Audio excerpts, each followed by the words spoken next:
आज एक नया शिगुफा आया शहर में, वन नेशन वन इलेक्शन। अच्छा भाई, क्या है ये कुछ नहीं है, ये इस देश के संघीय ढांचे पर एक जबरदस्त प्रहार है। लेकिन ये असल में एक शिगुफा है, क्योंकि नरेंद्र मोदी जी भी जानते हैं कि इसको पारित कराने के लिए उनको लोकसभा में 362 वोट चाहिए। उनकी एनडीए के पास 293 हैं, राज्यसभा में भी ये पारित नहीं हो पाएगा, वो जानते हैं। लेकिन ये शिगुफे इसलिए रह रहकर छोड़े जाते हैं जिससे कि इस देश में चर्चा बनी रहे बेकार के मुद्दों पर, असल मुद्दों से ध्यान हटाया जाए। इस बात से ध्यान हटाया जाए कि नरेंद्र मोदी और बीजेपी बुरी तरह से हरियाणा और जम्मू कश्मीर, झारखंड और महाराष्ट्र हारने वाले हैं।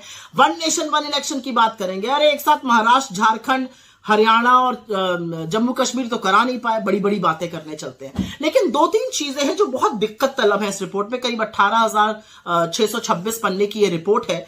मुझे तो पहली आपत्ति खैर यही है कि इस रिपोर्ट के जो जनक हैं वो एक पूर्व राष्ट्रपति हैं, और ऐसा नहीं करना चाहिए था। पूर्व राष्ट्रपति को इस तरह का चुनावी काम, पॉलिटिकल काम ऐसी इसको नहीं हेड करना चाहिए था। मुझे तो ये भी आपत्ति है कि उस कमेटी में खरगे जी को नहीं रखा गया, जबकि वो नेता प्रतिपक्ष है राज्यसभा में। गुलाम नबी आजाद को रखा गया जो राज्यसभा के मेंबर ही नहीं है। उसमें साल्वे जी हैं जो मोइन कुरैशी के साथ पार्टी करते हैं। खैर, उससे हट जाइए तो उस रिपोर्ट की ही चर्चा कर लेते हैं। यह report one nation one election तो सबसे पहले तो है ही नहीं, क्योंकि यह कहती है कि एमएलए एमपी का चुनाव एक साथ होगा, मतलब 5,000 लोगों का, और पंचायती राज 100 दिन बाद होगा। तो ये वन नेशन वन इलेक्शन कैसे हुआ? 5,000 लोगों का चुनाव एक साथ होगा, फिर पोलिंग स्टेशन बनेंगे, फिर पोलिंग पार्टी बनेगी, फिर बंदोबस्त होगा, फिर सिक्योरिटी फोर्सेस आएंगे, करीब 1.5 करोड़ लोग फिर से लगेंगे इस पूरी प्रक्रिया में, क्योंकि 30 लाख जो निर्वाचित होते हैं हमारे पंचायती राज के लोग, वो तो वन नेशन वन इलेक्शन में आई नहीं, पहली चीज। दूसरी चीज, ये कौन सी वुडू इकोनॉमिक्स ये शिगुफा छोड़ा जा रहा है? इससे खर्चा कम हो जाएगा। भैया कैसे खर्चा कम हो जाएगा? इसको कराने के लिए आपको 3 गुना वीवीपैट चाहिए, 3 गुना ईवीएम चाहिए, उनको बनाने के लिए आपको वक्त चाहिए, वो मैन्युफैक्चर होंगी अभी। लेकिन उसके अलावा सबसे बड़ी बात है उसमें जबरदस्त खर्चा होगा, ये खर्चा हम और आप वहन करेंगे। तीसरी बड़ी बात, ये पूरी तरह से राज्य सरकारों की अवमानना करता है। इस रिपोर्ट का कहना है कि राज्य सरकारों जिनका टर्म बचा रहेगा वो भंग कर दी जाएंगी, केंद्र उनको भंग कर देगा। क्यों भंग कर देगा भाई?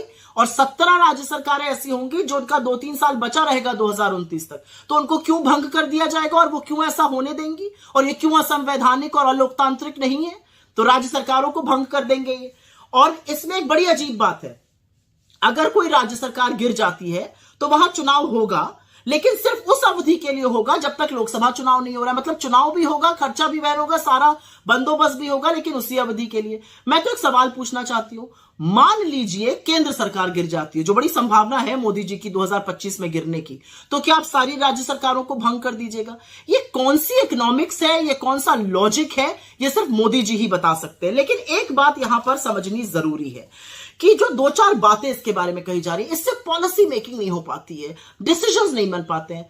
4 साल 11 महीने आपसे पॉलिसी मेकिंग नहीं हो पा रही है, उसी 1 महीने में आपको सारी पॉलिसी मेकिंग करनी है। सारे जो पुराने निर्णय हैं वो चलते हैं, नए निर्णयों के लिए इसी से परमिशन मिल जाती है। ये सिर्फ और सिर्फ संघीय ढांचे पर प्रहार है।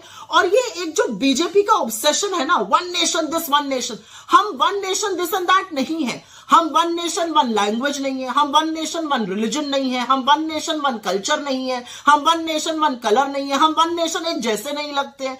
हमारी विविधता ही हमारी सबसे बड़ी पहचान है। Our diversity is our biggest strength. This whole attempt by the BJP to somehow paint us in one color, one this, one that, this is just an obsession. क्योंकि उनको भी पता है कि ये झुंझुना है, उनको भी पता है कि ये पारित नहीं होगा, उनको भी पता है ये संविधान के जो संघीय ढांचा है उस पर प्रहार है, और इसके लिए कोई तैयार नहीं होगा। खुद बीजेपी के लोग इसके लिए बगावत करेंगे। देखते जाइए आप आगे आगे।